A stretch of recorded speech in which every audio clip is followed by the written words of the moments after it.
Welcome into the install with Greg Cosell of NFL Films.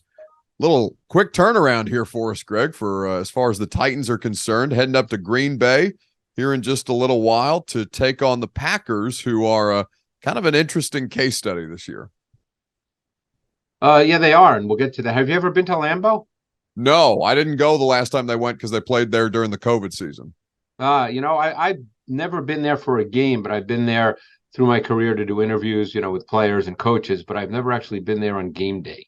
Well, I will be sure to bring a full report back. I expect there to be an incredible atmosphere, and it's obviously a hugely historical place across NFL history. So I think it's going to be a really cool environment. It's a great town. It's a great town, Green Bay, Wisconsin. Because like I said, I've been there. I was actually there, like spring and summer, so it wasn't bitter cold like it'll probably be tomorrow night. But it's really a pretty town. Well, football weather either way, and it'll be an interesting game. So let's cut. We haven't talked really much about the Packers. I feel like, Greg, at least No. I haven't talked with you much about the Packers. So I guess from your perspective, how would you kind of summarize what they are right now and some of the struggles that they've obviously been dealing with? Well, they're kind of a running football team is their foundation right now. And whether that has just been out of necessity or by design, we don't know what the answer. It doesn't really matter. Obviously, know that Aaron Rodgers, because he stated it publicly numerous times, is not necessarily comfortable with the receiving core. So essentially, because they can run the ball effectively with two backs, they're a running team. I mean, when do we see this kind of play breakdown in the NFL? Well, I guess in Tennessee, maybe we've seen it, but they had 37 called runs last week, not including Rodgers kneel down. So 37 called runs and 23 called passes. You rarely see that in an NFL game. And that's an overtime game as well. Correct. And it was a game in which they were behind by two touchdowns twice in the game. So it wasn't a game in which they were comfortably ahead and they could just run the ball. So, this is they are now a kind of a running team. Look, last week, Aaron Jones, who I think is a really, really good back, and A.J. Dillon, they combined for 37 rushes for 203 yards. Yeah. Yeah, no, absolutely. And that's something that, talking to Jeffrey Simmons, who literally, Greg, before we just popped on here, we just got the injury designations for these guys. Bud Dupree is going to be out. Amani Hooker, again, is going to be out, but Jeff Simmons is officially listed as questionable with a pretty good chance to go against the Packers. And obviously, they'll need him to try and continue this great run defense that they've been playing. And I assume if he's listed as questionable, even if he doesn't play tomorrow night, he'd be good to go in 10 days. I would assume that's the case. He seemed to be signaling that to us in the locker room yesterday. So, though A.J. Dillon, I mean, this is obviously something that the last time these two teams played, it was in Lambeau, it was the COVID season, as I mentioned, and A.J. Dillon just went crazy on him. The game was out of hand, and they put him in to close it out. Yeah, I remember that. He was a literal snowplow that night, Greg. Yeah.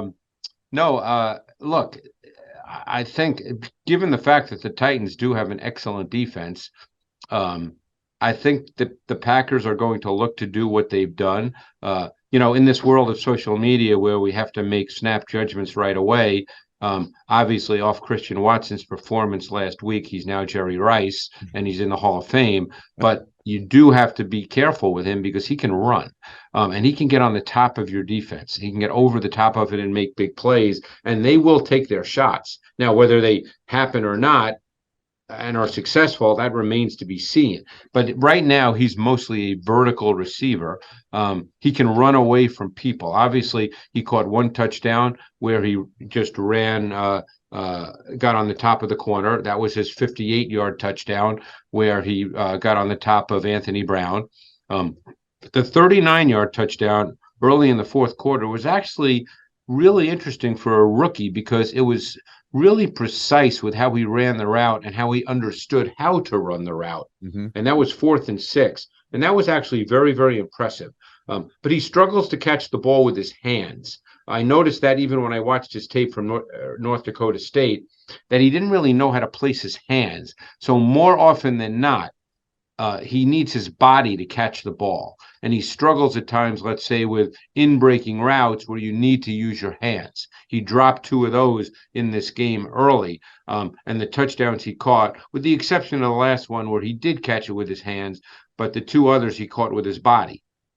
So, Greg, just when you bring up like him showing more nuance than you may have expected on that particular route on the touchdown that you were just talking about, I guess what for the audience, what are you kind of looking for to signal to you, okay, he understands landmarks, concepts, all the different things that he needs to be looking for? He had to beat 2 people basically on his route on the 39-yarder.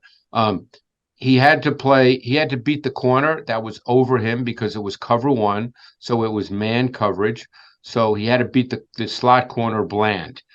But he also had to beat the post safety. Because the post safety could play over the top of that route. He banned basically what we call an over route. Mm-hmm. So he did a really, really good job of straightening his stem, and that allowed him to get on top of the slot corner Bland, because Bland did not want him to get, to run across the field. So he did a really good job of making Bland sort of have to straighten his movements as well, and then he could break across the field. But in the process of straightening his stem, he also got the post safety to move toward him. So it accomplished 2 things. It got Bland, the slot corner, to straighten out as he played him, and it got the post safety to move toward him away from where he was going, because he was crossing the field. That was his route. He was running an over route. It'll be interesting to see how they try and attack this Titans defense. Obviously, as we talked about the run defense being consistently stout, really since that New York Giants game where Saquon got him a couple of times. But I mean, Greg, to see them continue to bother quarterbacks, continue to be able to pressure with 4, even without Jeff last week. Bud Dupree's been in and out of the lineup, but I mean, I don't know if I'm accustomed to seeing it at this point. But even without your best player up there, who consistently pushes the pocket that way, I think it's crazy some of the stuff that they're doing with these pieces. Well, when they go to dime, which is what they essentially do on 3rd down, their pass rush front this past week had Edwards and Weaver outside, with Autry inside, and predominantly Walker, the other inside rusher, in those fronts. But they did some cool stuff on 3rd down. They lined up in a loaded front, which means there's 3 defensive linemen to one side of the center. They walked up Long and the safety Adams opposite the load, so it essentially was a 6-man front. And what that does is, even though they're not going to rush 6, they could rush 5. They could drop out Adams and Long into coverage. They could do any number of things, and they did. They were very multiple with what they did from both a pressure standpoint and a coverage standpoint on 3rd down out of dime from that loaded front where Long and Adams were walked up on the line of scrimmage opposite the load. And it was really kind of fun to watch, because it was, they did some cool stuff. And when you have 3 guys who are on one side of the center, more often than not, you get stunt concepts from that. And they're good at that as well. We know when Simmons is there, how good Simmons and Autry are as inside stunt players, whether Simmons is the penetrator and Autry's the looper, or whether Autry's the penetrator and Simmons is the looper. They're really good inside with their stunt concepts. The thing for them that I think is driving Mike Vrabel crazy, Greg, is that they have a number of operational penalties. They lined up in the neutral zone a couple of times, and Rodgers is going to be able to take advantage of any slight sense of opportunity when they're doing things like defensive substitutions to try and get a free play out of it. Yeah, I mean, that obviously Rodgers is a master at that. We'll see how Green Bay chooses to play. I mean, like I said, I can't imagine Green Bay against this front is going to come out and feel like they're going to throw the ball. Obviously, I just spoke about the dime front, which is not what they're going to play on 1st down. 1st down, normal down and distance situations are a lot different. But I think Green Bay, Rodgers will take some shots, no question, but they're not a passing team in a strict sense right now. And I doubt that all of a sudden they're going to do that. They've been successful playing this way, being a running football team, As I said, they've had really good success running the ball. They certainly did last week against a good Cowboys defense. Not a great Cowboys run defense, but still they have good players. So I would imagine that the number one priority for this Titans defense will be defending the run. Now, I thought Monty Rice played pretty well, by the way. Yeah, and they talked about him. John Robinson specifically talked about him having a larger role heading into that game. So it seems that they've seen enough in practice, and the contributions he's been giving on special teams to kind of give him more opportunity. Yeah, I mean, I thought he flashed. Mario Edwards has been playing really well for them since they signed him. Outstanding. I think he's been a really important player because, as I said, he's one of their edge pass rushers in dime. And he normally plays defensive end anyway, even if it's not dime. But he's really given them a lot. He's played well, and he's sort of the description of what you'd call a journeyman, but he's played well for Tennessee. Yeah, no, I mean they seem to find a way to do that with defensive players specifically here, Greg. But for the Titans, you mentioned the Packers being a running team right now. Nobody would accuse the Titans of being a passing team. But I think that as that game wore on, Greg, and it had obviously the really just stagnant start that it did before they hit the 2-minute, and were able to prolong a drive and get some points before the half. They did seem to, as Derrick Henry was taken more and more out of the game, they did seem to find enough plays in their passing game, some opportunities to protect Tannehill to execute just a little bit, enough to give them a win. Yeah, they did have that 2-minute drive, obviously at the end of the first half. It was well executed. I was glad to see Tannehill. I didn't see the game on TV, obviously, so I don't know the way the game exactly plays out until I watch the tape.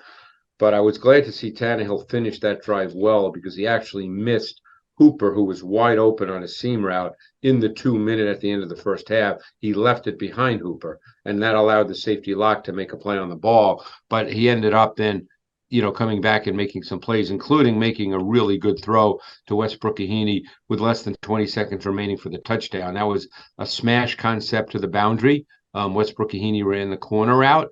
The safety, Jackson, was a beat late reacting to Westbrook-Ikhine because his eyes were grabbed by Burks on the inbreaker.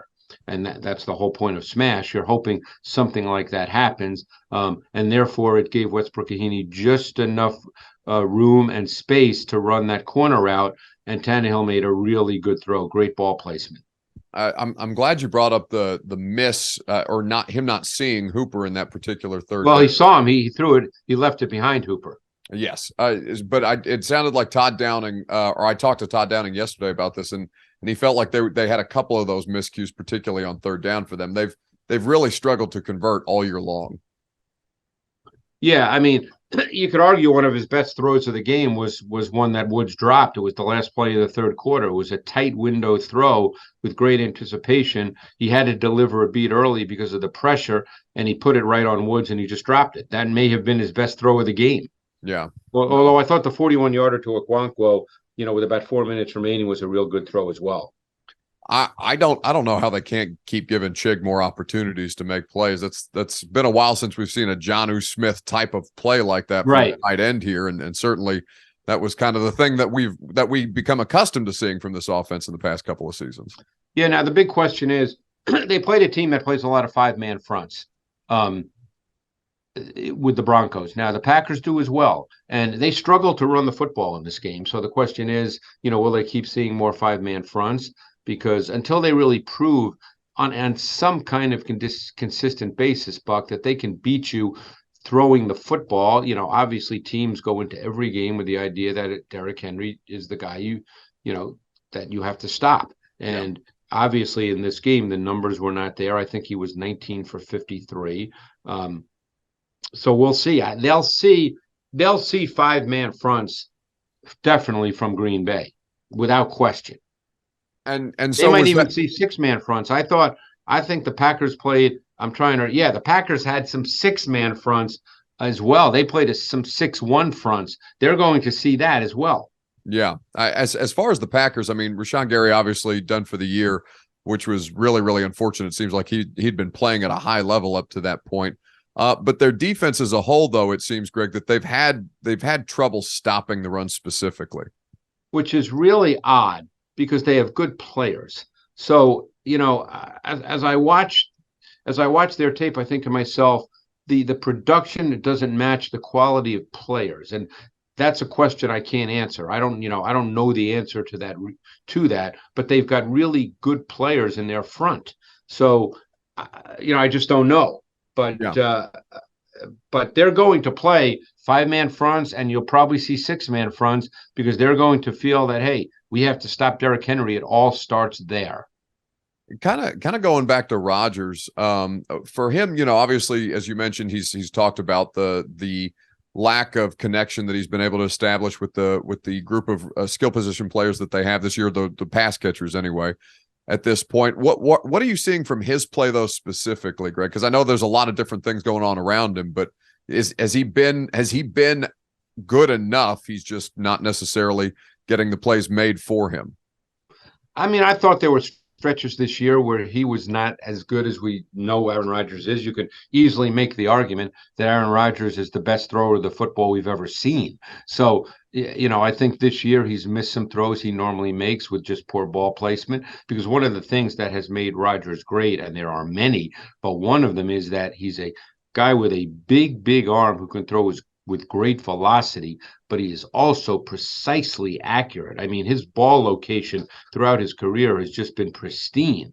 So there's not many guys you can say that can throw the ball with great velocity and are power throwers when needed, but also have great ball location. Troy Aikman comes to mind. Carson Palmer was like that, but there's not many like that, Buck. Rodgers may be at the top of the list.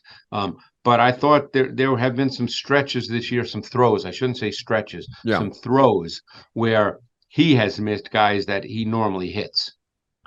So obviously this game won't be a part of the NFL matchup show, given that it'll take place tomorrow. It's a Thursday nighter, yeah. As we're taping this, but there are a couple of fun games coming up. The Vikings coming off a massive, exciting win. They'll host the Cowboys in one of the afternoon games. I have to assume that's on the matchup show this week, Greg.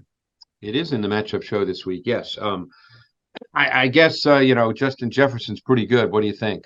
So we're in the middle of working our game here, and so all of a sudden the internet just explodes with whatever the hell Justin Jefferson has just done in the Bills Vikings game while this is going on. And I saw this catch come across my timeline, Greg. The amount of just strength that a person has to have to be able to rip that ball down and keep control of it. I don't think I've ever seen anything like that in my life. I mean, I saw that play in real time, because I watched Red Zone, but they were showing that game at that time for obvious reasons. Yeah. Because that was a 4th down play. And, that was one of those plays that as it was happening, I almost felt like I was watching it in slow motion, even though I was watching it live. Yeah. And when I saw the Bills defender, and I forget who it was, jump up and be over the top of Jefferson, I said to myself, okay, game's over. And then all of a sudden, Jefferson comes down with the ball, and it almost like it was if time sped up, and I'm thinking to myself, how did he catch that? And he had several, I mean, nothing to that extent, but he had several catches in that game, Greg, where you're just looking around being like, and he's been like this all year long. I know. It's really the 50-50 ball for him is not that at all. He is going to make a play as soon as he skies up there. He's one of the most electric players to watch in the NFL. Yeah, and that game was there was a lot of weird things that happened in that game. Which made it a great game, but things that you wouldn't expect to happen. But yes, the Vikings Cowboys will be in the show. I'm trying to think of the other games. Throw out some of the other games. So looking at the slate, Jets Patriots. I know that's in the show. Yeah, I mean it's funny. That's that game now because Buffalo's kind of falling back to the pack a little bit. The Jets Patriots game is a really big game. Yes, no, absolutely. I mean, Miami. We've talked about the Dolphins and what they're doing. Obviously, they're playing at a high level. The variance, Greg, is not something that we're not used to with Josh Allen. It just seems like he's had and obviously that we don't know how much the injury is impacting his performance. I got to tell you this, and I'm going to say this because it's based purely on tape study. I actually just finished watching Josh Allen before we started. Josh Allen played really, really well in that game. Now, he's got to clean up, obviously, red zone interceptions. That's an obvious thing that has to be cleaned up. But if you watch the tape of that game, he played really well. And, I don't think there's a problem. Everybody's now talking the Bills have a Josh Allen problem. That is so far from the truth. Does he have to clean up some things? Yes. And I mean, when I say some things, not much at all. Obviously, you can't turn the ball over in the red zone. There's not one coach who wouldn't tell you that. But other than that, don't forget, he's their whole offense. So it's not as if they have something to fall back on if they feel like he's not playing, at the level that we've come to expect him to play at. They don't have anything to fall back on. No, and I'm so glad that you brought that up, because that was basically what Mike Kafka, their offensive coordinator, said after the fact. I just saw some of the comments floating around, and we've talked about the things you want. Wait, not the Bill. Mike Kafka's with the Giants. Oh, I apologize. You're talking about Ken Dorsey? Ken Dorsey, yeah, wrong former quarterback. Ken Dorsey, the Bills' offensive coordinator, talking about how much you want to work with a player on getting a little more discipline, and here's something that you can clean up without totally trying to coach the things out of them that makes them special, but also lead to some of those plays where it can get erratic at times. Yeah, and like I said, no question that the red zone stuff needs to be cleaned up. That's not even a question. But for people to take one or two plays like that and say, well, that means he stinks, which is kind of what has been happening on social media for the last 3 days, is absolutely silly, because I watched the tape and he played at a pretty darn high level for most of that game. It's just crazy that he can have a UCL injury and still make one of the craziest throws that I've ever seen in my life. Yeah. And actually, he made some throws in this game on Sunday, too, that were pretty good. So the NFL matchup show, of course, set your DVRs. It is must watch to get you ready for the coming weekend slate. You can always get it on ESPN Plus as well on demand. Greg, enjoy the games this weekend, and I will try and make sure that I got enough layers packed before I head to the airport. Yeah, stay warm. You don't want to. No need to be tough, Buck. No need to be tough. Stay warm. You don't ever have to worry about me trying to. I promise you that. Thank you, Greg. All right, Buck. Thanks.